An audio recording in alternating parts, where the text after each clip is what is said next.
Oh, that's so you know, folks.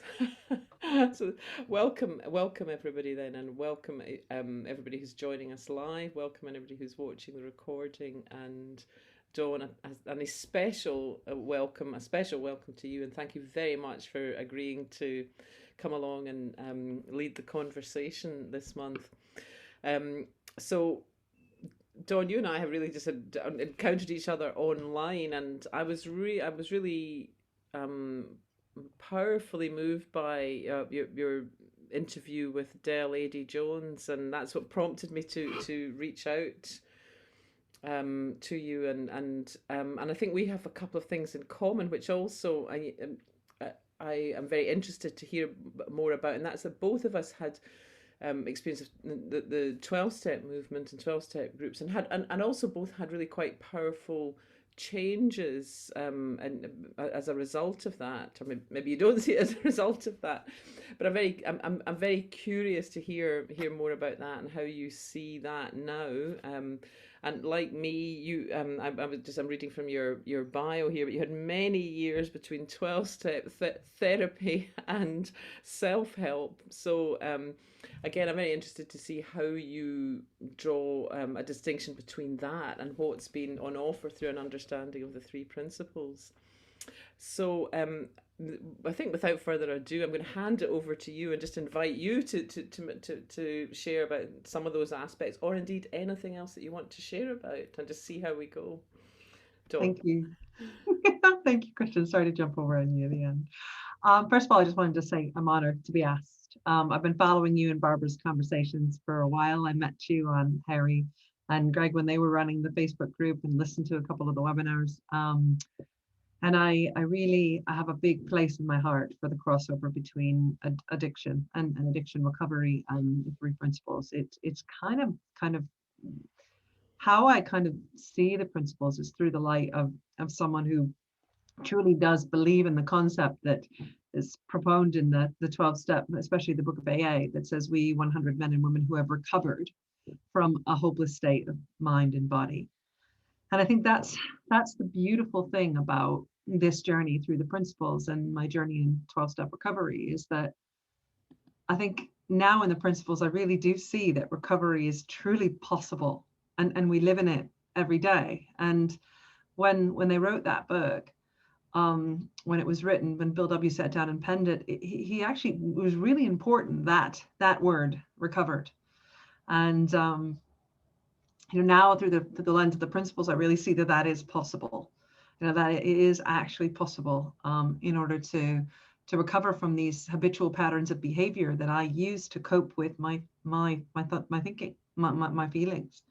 Um, so that's kind of the wonderful thing about this conversation that you're having is it allows me, with the kind of expansive room that I have in my heart, to kind of look at two things that saved my life. And that was why I kind of settled on the topic, which was this idea of insight. For some people, you and I discussed it, Christian, some people insights like this amazingly mellow thing that happens when they're like in a really calm and quiet space. For me, it was like a set of car crashes where I just kind of steadily, got woken up to the fact that what I was doing to my body and my life wasn't really good for me. And, now that I was woken up by insight like that, I can kind of communicate and look backwards without getting stuck in it, if that makes any sense. So I'll kind of talk about a little bit just about Whistle Stop Tour, just to kind of tell you, I guess, qualify, which is what we would do in the rooms. You Yeah, sit because I'm down for aware 20 I know minutes. a bit about your story, but possibly some of the other people on the call don't. So that would be great. Absolutely, Yeah. absolutely. So I'll qualify. This is what we do in 12-step meetings. Occasionally, they make us sit up in front of everybody in a very uncomfortable plastic chair and tell how it was, what life's, what we did and what life's like now. And it's a really beautiful way in the three principles conversation of kind of grounding myself with other people to say, look, I've been there. I don't stay there anymore, but I've been there. So really simple, grew up in the Midwest in the United States, have lived in England for 25 years now. But my upbringing was in, I guess, what would traditionally be called a a relatively dysfunctional family. We didn't act dysfunctional, right? So this is the outside world. We were like, really everything was okay. It was normal. It was normal that my mom was completely obsessed with dieting. It was normal that my brothers became alcoholics. It was normal for me to cope with my thinking by following my mother's footsteps, because that was the best way to get attention in my house. And there was always a thing in my family that used to say, well, the men are alcoholics and the women are fat. And that was like it. And heaven forbid you're both, but it was both. So I coped with my insecurity, my feeling like I didn't belong, by eating, and by finding habitual relationships with people who were very unsuitable. And there were other creative solutions along the way that I had to my problems. So, I pick up drugs and alcohol for a bit, but I always got bored because it didn't really work. It didn't really get me the hit that food and relationships did. So that kind of, that and this amazing other really healthy pattern, not really, of overachievement. So you had this, socially awkward, overachieving. I always said I got the short straw: braces, glasses, acne, and a perm. I mean, that was like you always coming at you, and fat. I mean, I was the person that, like, everybody would like walk in and I would like walk. It was just like, it was incredible. But it was such an interesting experience, because in that I developed an inner sense of resilience, that I knew that I could make it through anything. So if you can make it through being a teenager and having all that at you, you can do anything. So, my pattern, and the story is always the same. I was always seeking something outside myself to make me feel better. I didn't know that it wasn't okay to feel okay. And that's the thing, it's okay not to feel okay. No one ever told me that. It was like, you have to feel happy all the time. And being in a relationship, or eating, or being anesthetized with drinking too much, that will make me happy. And at home, I was in a home with a mother who's very violent, and my brother was very violent, lots of abuse, lots of physical violence. I was terrified for my life a lot of the time for my brother, and he coped with his thinking by using drugs, a lot of drugs, and alcohol. And my other brother escaped, did a geographical cure, and went into the military and never came back. um, and so you have this family that was like, really held together. And then when I was 10, my mom got breast cancer. And from the time I was 10 till 15, she was dying. She had constant remission. And it was always about, it was like we had another child in the house, and that child was my mom's cancer. So yes, I had all of the the aces. I had abuse, I had a drug addiction, I had death. I mean, but the funny thing is underneath it all, I also had a childhood.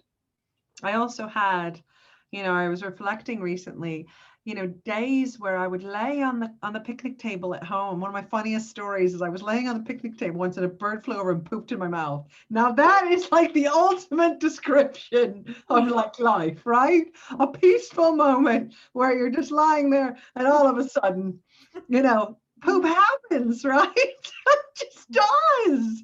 And that's kind of what it's like. It's like these moments where the clouds are going by and you just know that you're at peace, even when there's storms all around you. And so those patterns of coping with my life carried on. When my mom died, my dad got married very, very quickly to a lovely woman who I hated because I was a teenage girl and she was my stepmom. And so the first man that asked, I married. Literally ran to England at full speed, because geographical would cure everything, right? There are no fat people in England. That was my thing. I came over here and I was like, it's okay. It won't swim across the Atlantic and catch up with me. And it was so funny because I got over here and I was like, oh, I'm still here and I'm really unhappy. And so, again, in a marriage where I wasn't happy, I treated my poor ex-husband with such disdain, serial relationships with other people, never happy. Never, ever happy. Very high flying career, corporate career, doing just phenomenally well at work, really, really high achieving and, getting bigger and bigger. And the depravity in my sexual life was getting worse and worse. And then all of a sudden, it got to a point at 29 that I call my homeless in a Mercedes moment. So I was a high end, high achieving, corporate, working in corporate jobs, and I was unfortunately cheating on my husband with a guy that I was working with, and he had had enough because this had been going on for years with many different people. And so I went home, and in my front lawn, I told my ex-husband I was going to leave him. In the lawn, all of my stuff was in black bin bags all over the front lawn. I mean, it was like a Jerry Springer moment, And I had my car, and it was a Mercedes. And because I was so sped up all the time, I had stoved the side in on a pole at work, because that was a really good idea, 70,000 pound car. And that was my life. It was like black bin bags, homeless, nowhere to live. So what would happen is during the week, I'd be sleeping in hotels funded by my company. And on the weekends, I'd be sleeping in my car, and it was like that period of time between when he threw me out in June and I actually finally got my own place. It was only a kind of a month or two, but it was like one of the worst times in my life, because this person I had left him for was the guy who brought me to my bottom, bless him. He was impotent. That's always good when you're leaving your husband for someone like that. He was a drug addict. He was an alcoholic. Oh, this story repeats itself a couple times, guys. I got a picker that's so broken. And then what happened was like, it was like that day when he kind of said to me, I'm not interested in you. I want to bring someone else into the relationship at the same time. I was like, whoa, this is ending. And then it ended, right? And you think that was bad enough, but it just, it just got worse. And I remember the black bin bag moment. That was the first insight. Something's really wrong, but my life isn't that bad yet.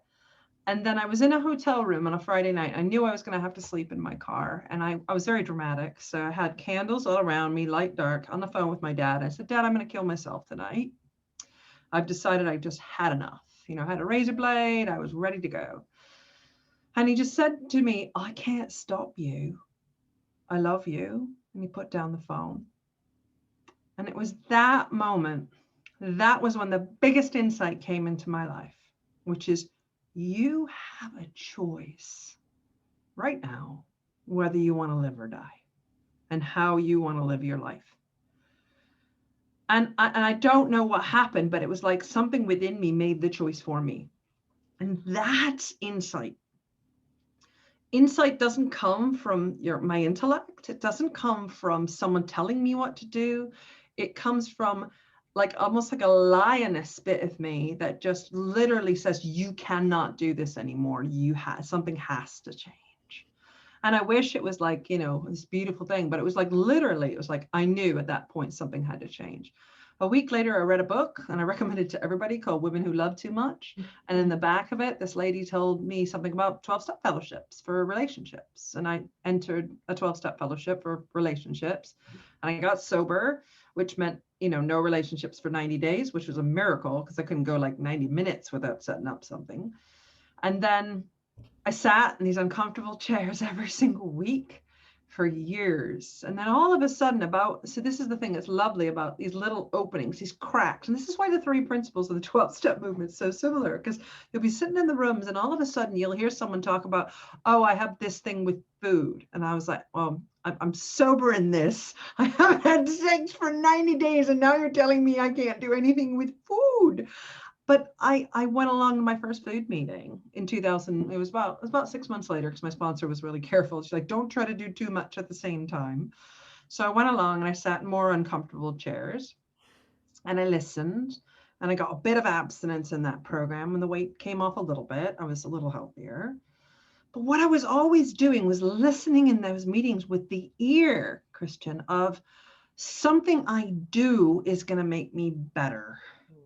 And it was like, oh my gosh, some ritual, some kind of thing. If I make enough damn telephone calls, I go to enough meetings, if I listen to my sponsor, if I do everything these people say, I'm going to get hit by a bolt of lightning and it's all going to go away.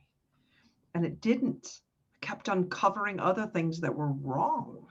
because I thought there was something wrong with my experience. So, it went from food to then it was codependency. And then after codependency, I went to AA for a bit. I looked at the lens of that. I went to WA, which is for work. I went along to UA, which is for like not being able to earn. I mean, by the time I was finished and I discovered the principles, I was in I had my daughter actually.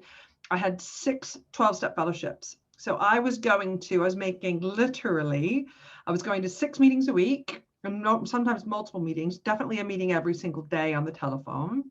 I was making so many outreach calls. My entire phone was full of telephone numbers of people who were reaching out, which was wonderful because I felt part of. I felt like because I was broken, I was needed. I was wanted. I was sponsoring. It was amazing. And what it helped me to do was to do something else besides sit in this habitual pattern of behavior that life is not enough. And that went on for a long time. I never thought it was going to end. As a matter of fact, I found another food fellowship that literally had a food plan that solved it.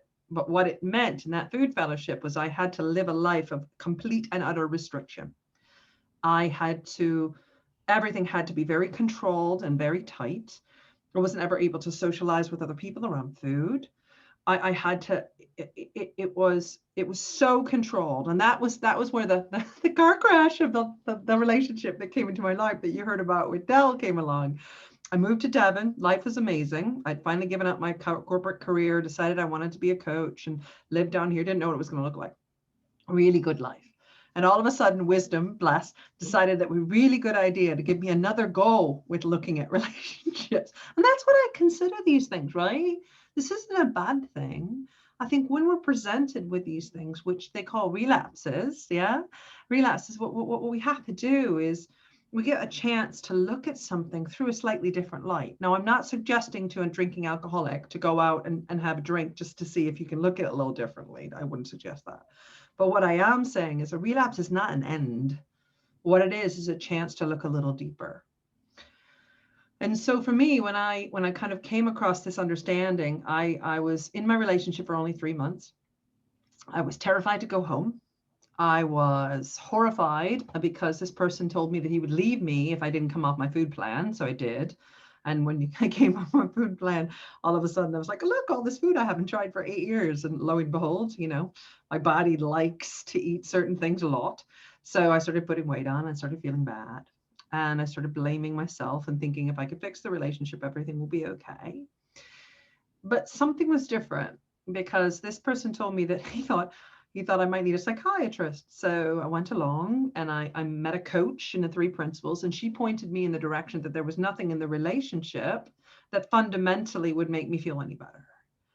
And all of a sudden, all the other things that I did around the recovery world didn't quite make any sense anymore, because she told me something really simple. And what she said, the answer isn't outside of you. Yeah. The answer is always inside of you. And I think you and I, Christian, talked about this before, because I used to sit in the rooms and I remember people used to say to me, your brain's a terrible, you don't want to be alone with yourself. Your mind's a horrible place to be. You wouldn't want to be in the same neighborhood with you. There's a lot of different sayings around it. But the whole thing inside of me is I kept saying, well, I have done everything. I've gone to God, I've gone to religion, I've gone to atheism, I've gone back in, back out, I've gone to money, I've gone to men, I've gone to love, I've tried everything outside of me to be okay. And I remember she just looked at me and she's just like, what if you're already okay? And I was like, but what do I do with my life if I'm not okay? I don't have 6 meetings a week. I'm not doing service, sponsoring 8 people. What if I am okay? What do I do? And it was like my whole identity blew up. And it took a long time to kind of actually realize that there's nothing to do. There's just being. And the 12-step fellowship, I think, points in the same direction as the 3 principles. I think you and I spoke about this. It's this idea that we can recover from this hopeless state of mind and body, which I see as, unfortunately using our thinking against us, using this beautiful gift to create, things from what we're thinking about ourselves, whether it's I've got to go to 6 meetings a week, or, actually I can just chill out at home if I'm feeling a bit rough, and call a friend, and I'll see a bit deeper once I feel a bit better. And today's a perfect example. I try to use really current examples. Okay, so I was in a really awful mood. For some reason, I was in a really good mood. And then all of a sudden, I felt my mood drop. And I said to my daughter, it was like a warning. I was like, I just want to let you know, Mom, he's just dropped into a low. I can feel him now. I've dropped into a low mood. I'm not going to do anything about it, but it will pass. And within like 20 minutes, I don't even know what happened, but it literally just automatically passed. Now, before that I would have picked up my phone and seen if a person would have texted me. I would have picked up food. I would have picked up a drink. I would have yelled at my daughter in order to feel better, because obviously if I feel bad, everybody else has got to too. But what the principles has allowed me to do is to allow me to sit in here and not do anything to get better or be better. It's trusting that we have this, they say psychological immune system, and that's exactly what it is. It's like, oh, heaven forbid a bad mood passes, a good mood passes. It all does. And it's like, why didn't someone give me a manual when I was young and say, if you're feeling scared because there's chaos all around you, you're still okay. If you're feeling frightened and lonely, you're still going to be okay. And then maybe I wouldn't have, probably would have, because I would have picked up something else, used all of these little habits of behavior in order to feel better. But, and I would say this is quite revolutionary. Those kept me alive. They kept me alive. Those things I did, the drugs, the alcohol, the men, it kept me alive because it kept me from doing whatever was next. It was what contained me. And as kind of the stuff that propelled me into those habits falls away, it just doesn't make sense to do anymore. When I stopped eating on this food plan, I thought I was going to gain back the 220 pounds that I had lost. I haven't. I've gained back about 40 of it, but I haven't lost. I haven't. It's like my body knows, and my body's now telling me things like, Dawn, it's time to exercise. Now, my whole life, it's been like, oh my God, unless I'm a size X, I won't be enough. Well, I was a size X. I still didn't feel like I was enough. Now I'm kind of like, look, I want to go to the gym and have a new relationship with this weird exercise machine and not have a point in it.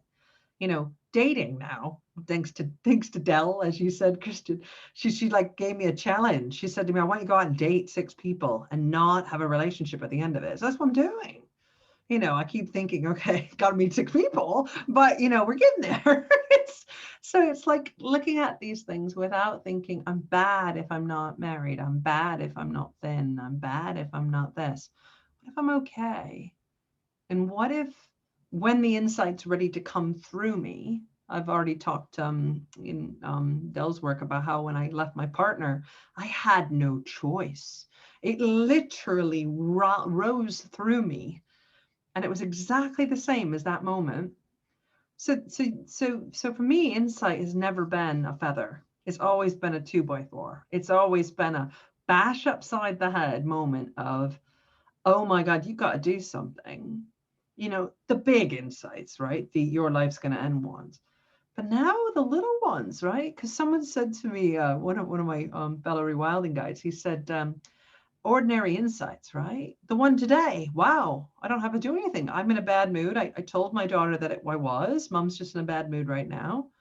That insight to not take it out on her is an ordinary, everyday insight that I never would have been able to achieve before because I would have been so sped up. So the last thing I just wanted to say is just about therapy.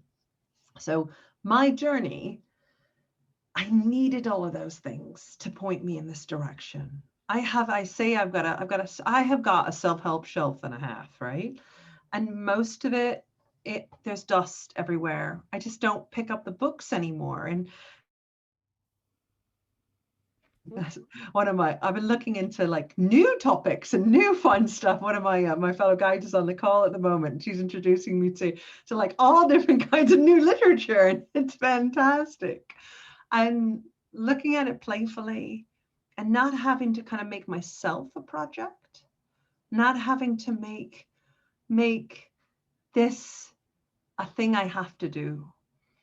And what if, this is just a playful idea, what if we're all perfect? What if we're all okay? And what if there isn't anything to do? There isn't any there to get to? What if it's already here and it's just sitting with each other in those moments of not knowing what to do and being okay? And all of those years and sitting and examining my past and going, why am I doing what I'm doing? And no, I just understand that I needed to go to those places first.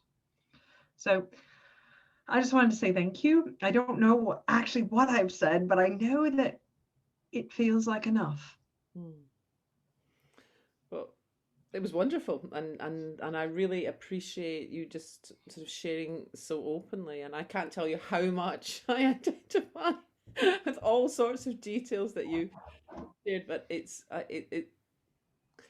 so wonderful, that thing about being enough and all that we I mean, we don't even have to do this, but in joining a call like this, just coming and sharing from the heart and listening to others and responding to others is enough, without any front, any, anything at all. And like you, my years in recovery, and I mean, I am incredibly grateful for that too. But what I did was kind of like the opposite of how you described today, and in fact, as it happens, my day didn't go well either. I'm staying at my sister's, and I slept really badly. And then I managed to, in the morning, spill a huge cup of coffee all over the bed and the duvet, and then I already felt terrible, so like really no energy. So I had to strip all the bed and the duvet to go to the laundry, etc., etc. Now, there was a time when I would have classed my feelings as the as evidence of being being off the program or something like that, and if they persisted, I'd be adding something else to my daily routine. And by the time I stumbled across the principles, I it wasn't so much different fellowships for me as different things that had to be added into the day, until it really was a full-time secret side gig of working on myself, and just on the very simple misunderstanding that, a low mood, or feeling bad, or snapping at somebody, or not being on top of, I don't know, whatever, was evidence of something being wrong. And what a relief.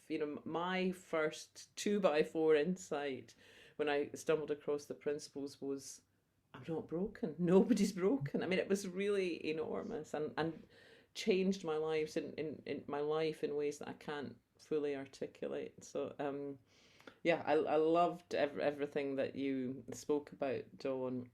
And if you're up to it, I'd really love to open it up. We're quite a small group, but I'd love to give everybody who wants to an opportunity to come in if they feel so inclined. And of course, there's no obligation to if you'd rather not. The call is being recorded, and the recordings do go up on YouTube. So it's but I would love. I mean, I just think it was such a powerful story that you have told, and so hopeful. And so yeah, it's. If you'd like to come in, please just unmute yourself and do come in. Or if you prefer to raise a hand, do that, and I'll bring you in.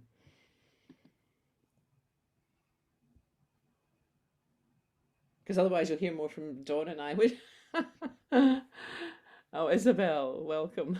I've just seen your. Hi, thank you so much for sharing that. I have been sober for 23 years and have been through the gamut of AA and Al-Anon and struggling with different help modes and methods, all of which, like you said, have been absolutely wonderful and helped me at the time. But since the 3Ps have adopted me, I haven't been able to look at any of that literature the same since. because I just see the 3 Ps in it. And I'm now embarking on hopefully trying to start my own business to take this to other people in recovery. So thank you so much. It solidified. At first, when I started noticing that mindset change, I had questions. It made me wonder. And thank you so much for clarifying that this truly is a remarkable tool for helping those of us in recovery. Thank you. Isabel, thanks very much. I also have a group along with Barbara, Sarah Smith and we have a monthly webinar specifically for recovery. The conversations group sometimes includes people in recovery, but you might find we had some resources of interest there.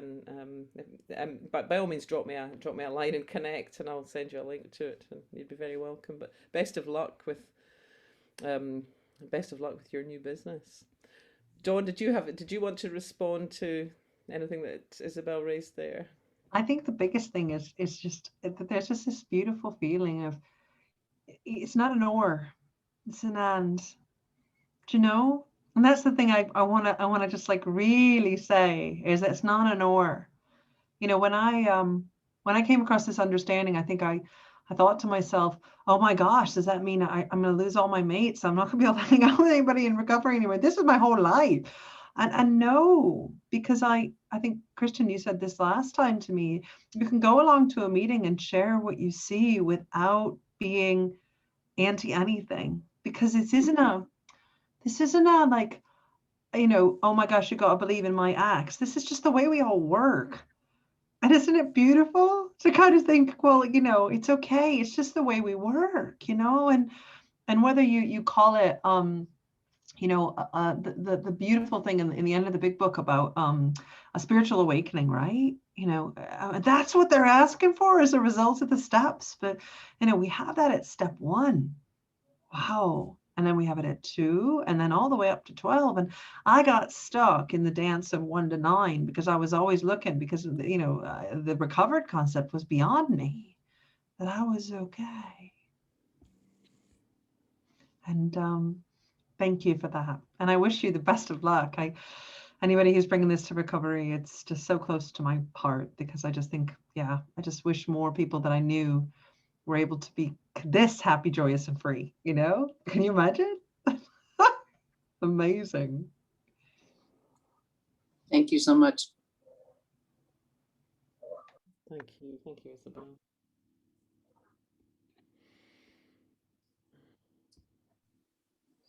Alexandra. Hi, Christian. Dawn, I love that your story pointed to innate resilience so much, because everything you went through, all those bottoms, perhaps, you might call them, and all the challenging experiences and all the fellowships you belong to and restriction you put on your behavior. Yeah, in a way, it just shows how resilient and resourceful we are, even when we're not aware of that fact. Thank you. It's interesting, isn't it, that it was so helpful for me when it was pointed out when I first stumbled into this, that this is a description of what's always been happening, and it's what's happening for everybody, whether they know it or whether they don't. And at first, when you don't necessarily understand, well, I didn't necessarily understand the extent to which thought in the moment is at work, that some of that is not fully visible, and is that really right, but the more I have looked, and it's been something over 10 years for me now, the more I've seen the truth of that, and it's very, very reassuring. It's very reassuring for me as a mother of now adult children, but nevertheless to know that they too are innately resilient, that they have this life force, this wisdom, that these inner resources available, whether they look to them consciously or not, but and that's true, that's true everywhere. Yeah, so beautiful.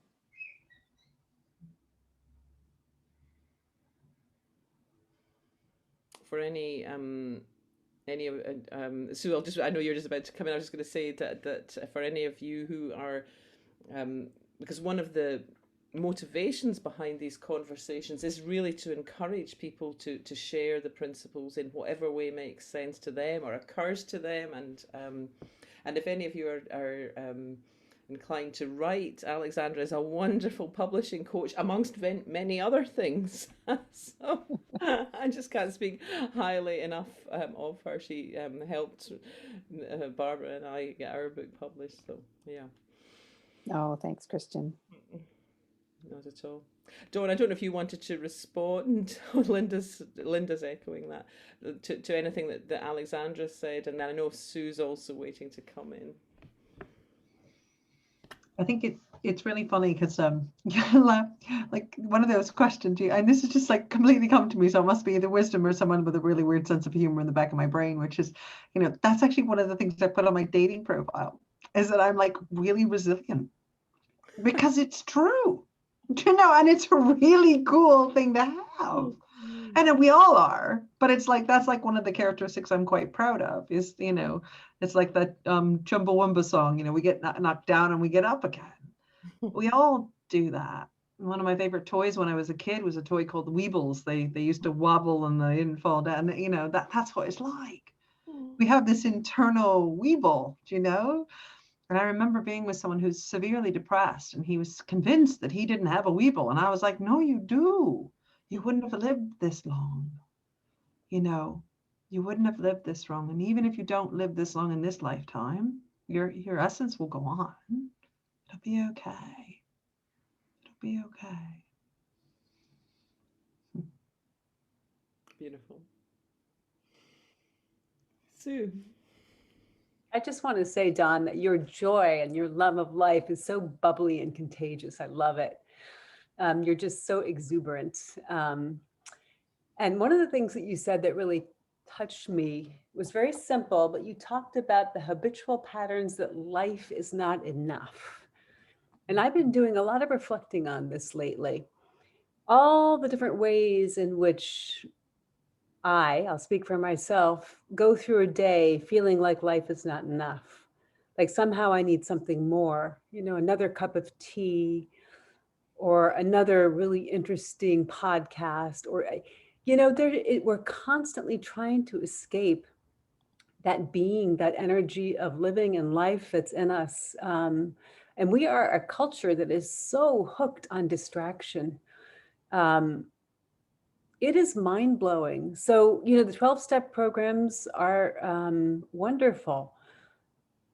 And I think that we are all such over-consumers, each and every one of us in this culture. I feel like it's almost impossible to live in this Western world and not be an over-consumer and to not really be aware of it. So I'm starting a coaching practice. I want to work with women in their 20s. My daughter's 24, and it's so much fun to be with her friends, but it makes me so sad too to see how much they're turning to alcohol, like this binge drinking culture, and how much they're turning to things like antidepressants and anti-anxiety medications, just not trusting their emotions, not feeling like it's okay to not feel good, and making a problem, out of being human. And I think that there's something, I think what I've gotten the most in this past year, the pandemic has been a huge gift. I feel like it's given me a chance to just really slow down and to dig deep and to look within and see what's there, and to really begin to feel that connection to life and to love, and to creation. Like I really started to get clear about the fact that I'm a creator. I'm not just a consumer. And we are breeding, I think, all over the world, consumers. And we forget that we are creation itself. And I just, I'm writing a book about this now, so I'm glad to know about Alexandra as a publishing coach. But I think that it's important for all of us, whether we identify as having an active addiction. I think that just to get really conscious and mindful of all the moments of the day when we're reaching for something, anything, even just reaching, like you said, for your phone, to check the news, whatever, for a different feeling. I don't even think, I know for me, this year has taught me a lot about what that beautiful feeling is like. So when I wasn't able to run around and do all the shopping, the grocery shopping, all the busy, all the doing, all the working, just to be with the self and to be in nature and to watch the animals return to places on this earth that they've been pushed out of. I can't tell you how much joy that gave me this year, but just to feel this kinship, this oneness with life. And I think we consume our way out of that oneness somehow. And I'm just enjoying, I'm not sure if I'm even making sense. I've just been really doing some deep sort of contemplation on this recently. So thank you. Your story was very moving, inspiring, and entertaining. You're a great storyteller.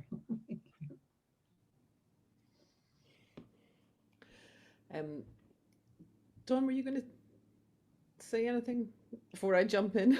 No, I was allowing you to go first. I just want one thing that occurred to me is briefly, was I was listening to a podcast which had nothing to do with the three principles. It was Sam Harris, Making Sense, but there was I can't remember which particular episode, but he was talking about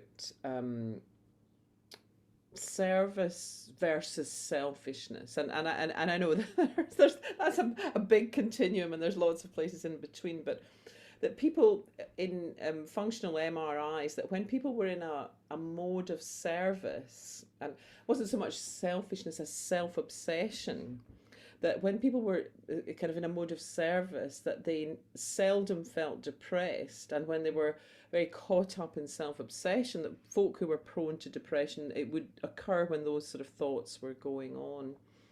And what struck me, in terms of what you were just sharing, Sue, was that I think when we're creating, we're by definition in a mode of giving. It's channeling it's obviously channeling that creative force. But it's also, it's coming from our essence, and it's giving to life, and that there's something about consuming. And I don't want to make it all wrong or pretend that I don't, or I live a kind of ascetic life, which I don't, but there's something different. And certainly I noticed that I'm much less, it just quite naturally, I buy less. And I mean, I buy things that I need, and often I will go for something, the better thing rather than the cheapest or the sale item. But I am less of a consumer, just effortlessly, since stumbling across this stuff. It was lovely what you said, and best of luck with both your book and your coaching practice. And I was just going to say, I was listening. It's so embarrassing. It's like consuming. I was listening to a podcast today, and I heard someone who's been in the three principles, a guy called Steve Adair, and he was just saying how simple his life is now, how he's just happy with simple things. And I just loved it because he has a Scottish accent as well, Christian, and and it was just the playful way that he said that as he was pointed, just like you said, Christian, as he was pointed in this direction of this understanding, the needs just become less. And so it makes sense, right? It makes sense, because when we're told the answer's inside of us, suddenly it doesn't make any sense to buy stuff anymore. Suddenly it doesn't make any sense to go out and do all of that stuff from a place of not having enough. And it's like, oh, you mean, doing this, buying this, being this isn't gonna, no. And it's like this playfulness. It's like, oh, well, if I'm not buying, if I'm not doing, if I'm not, habiting, what do I do with myself?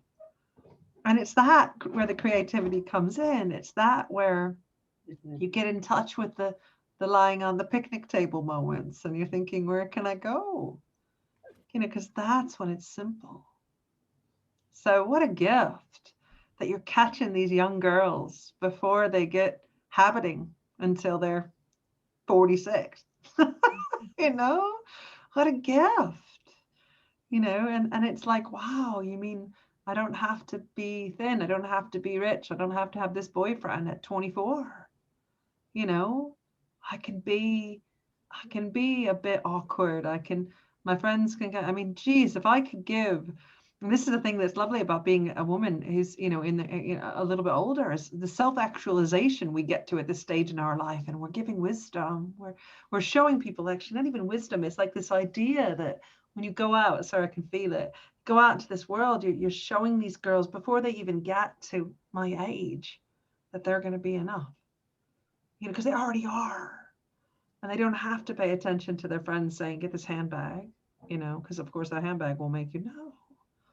It doesn't mean they won't want for things, but you're pointing at the ultimate answer, which is there's nothing outside of you that's going to make it better because you're already okay. I love that. That's beautiful. I can't wait to see what you do.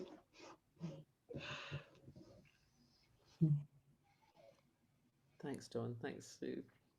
Linda's been waiting patiently with her hand up. And would you like to come in, Linda? Can you unmute yourself?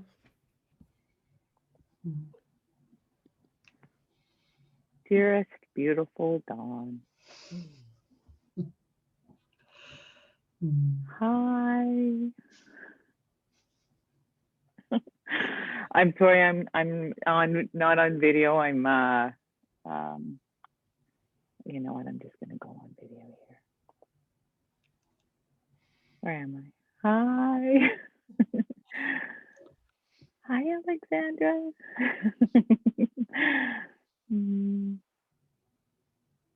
So much wisdom in what you're sharing today, Dawn. I've had the privilege of witnessing some of Dawn's journey with such grace and wisdom, and like I don't know who it was, just with such joy. And Dawn, I just, like, for me, as you know, with my relationship with my body, what you shared about that wisdom used to have a big plank in order for you to hear it. And that now it's the quieter, softer wisdom that is coming through for you, and those little, you know, like your body saying, you know what, let's go for a run, or notice that you've just dropped and you're able to articulate it, just even notice that. I would love to hear more from you on that. And thank you for this beautiful talk today. It's wonderful.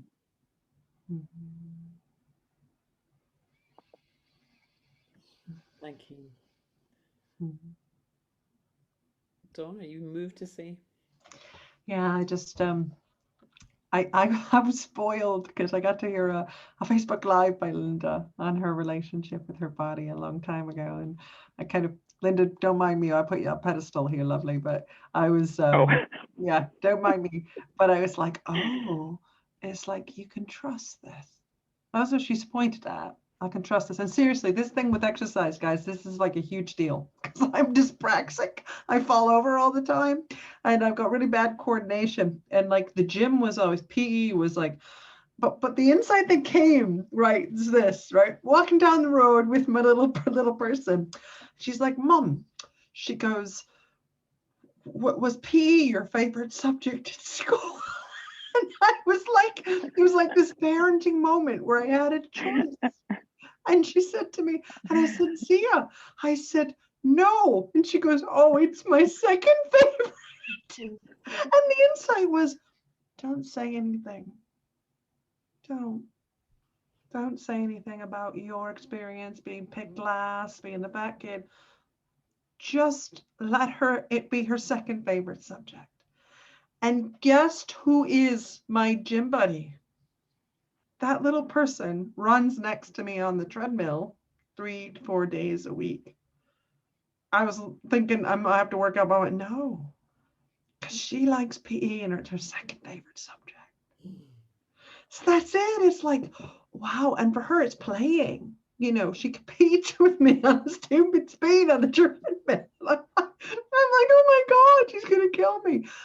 But it's fun because at that time it's still fun. And this is the insight that the first thought, I don't have to go back into my past and say, this is what it was like for me growing up. And I can allow her to have her own childhood and maybe experience mine in a different way with her. And that's like what came through, like walking down the road when she said, Mom, was PE your favorite subject at school? It's just like, no. But that's the thing. It's playful wisdom now. That's Linda. That's what you heard. It's not painful, as sometimes it is, but it's playful.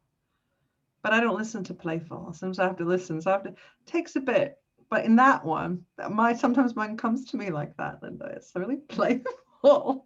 It's like, no, don't tell her the truth that you were like the last. And no, she doesn't need that. She just wants someone to run at the gym with. She's, Linda, I use Zia for everything. Zia's going to be on YouTube soon, guys. I'll send you the link. She is. She's like, she's going to be on someone's podcast, like, because she sees this bigger than I do. So yeah, thanks, Linda.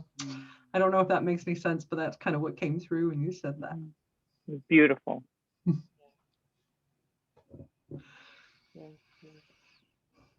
Thank you both. I think we've got time for one more. Lynn, I notice your camera's on, and I wonder if you'd like to come in. Just to say how much gratitude I have for being with all of you today. It's been a delight to get to hear from you. I work with a lot of nurses, and in our profession, there's a huge issue with addictions of all kinds. And it just seems like when the principles arrived in my life, which has been 40 years now, I had no more questions. Thank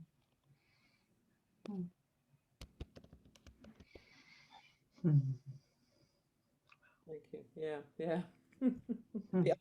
As you mentioned, Dawn, the ultimate answer.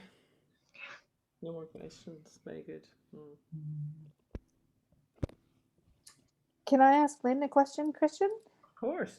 So Lynn, when you said a lot of addiction issues, you mean with the nurses themselves, is that correct? Absolutely. Okay. Yeah. Yeah, the access is quite readily available. Well, just lots of reasons. Mm-hmm. But, well, what can I say? We work hard. Oh, yeah, absolutely. Yeah. Wow. I don't know if Isabel or Teresa might have something more to add in that regard.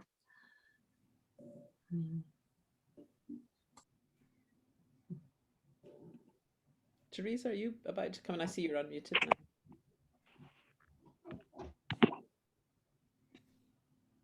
Oh, I didn't realize I unmuted. I've just been enjoying this conversation, but like Lynn said, and Isabel, nurses are really suffering, and this is a wonderful conversation to take away that stigma of something is wrong with me, and we all know that when people use drugs or drink alcohol, they're just trying to feel better. And anyway, I just feel a great sense of compassion for our nurses who are suffering with addiction. And, we're bringing this message to nurses through our program. And I foresee this being one of the conversations that we will be having with them. And I'm really glad to know that there's a community out here that to ask questions, or, when I don't know what to do, if someone asks me something, that there's a resource. Someone else who's been there can have a different perspective that could be helpful. So thank you for this conversation. It's been wonderful. Thank you, Teresa. Thank you for that.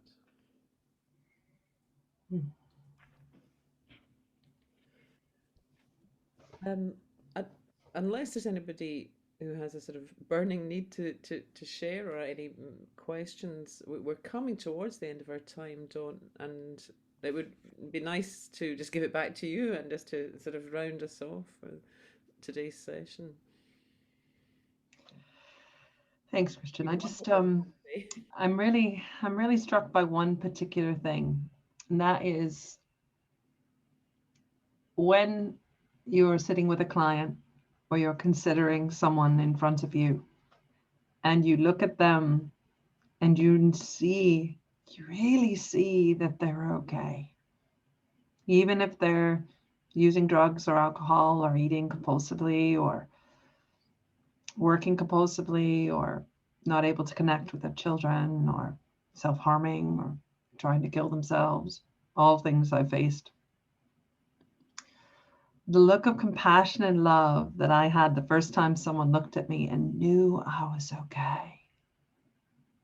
That's what you're giving them. So it's like, that's where it all starts. Just walking into a 12-step meeting or into your practices, sitting in front of your client and just seeing that they're okay.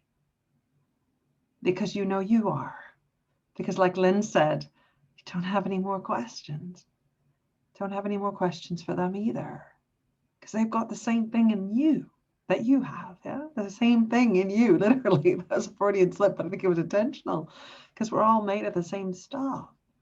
And if you've had that depth of insight and you see your client suffering with their thinking, underneath that suffering with their thinking, you see their perfection in how their system has decided that drugs is the right thing to help them with this. I mean, because it is. These beautiful little habits we have are exactly, that's why no one has the same ones. It's just, I was talking to Christian about this. I was like, why was alcohol a thing for you? And it really, for me, it's like one drink, I feel crap. I'm just like, I don't like that. And that's because I don't like being out of control. So for me, control was always a big one. But it was like wisdom knew exactly what I needed. And now as I give them away, as I give them back to the universe, these habits, that's what I'm doing. I'm just giving them back.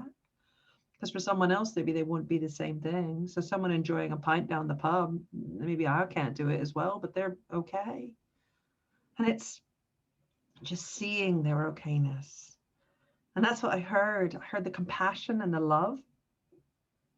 And underneath all of that, remember, the person who's sitting in front of you is made of the same stuff that you are, and they're okay. And just keep pointing them in the direction of that. And it may take a while, but they'll get there because they're already there. They just don't know it. That's the funny thing. It's like you see these laughing Buddhists. I now understand why they laugh all the time. It's like they don't know it's in them already. They're looking underneath cigarette butts and inside syringes and the bottom of a glass for something that's already there.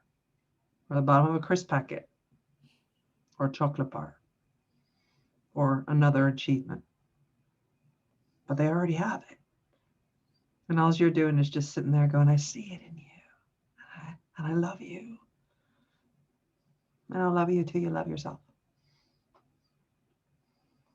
And that's all. That's all, and that's everything. What a great place to stop. Thank you so much, Dawn. It's been really wonderful for me and I think for everybody else. Thank you everybody else who's joined us here live.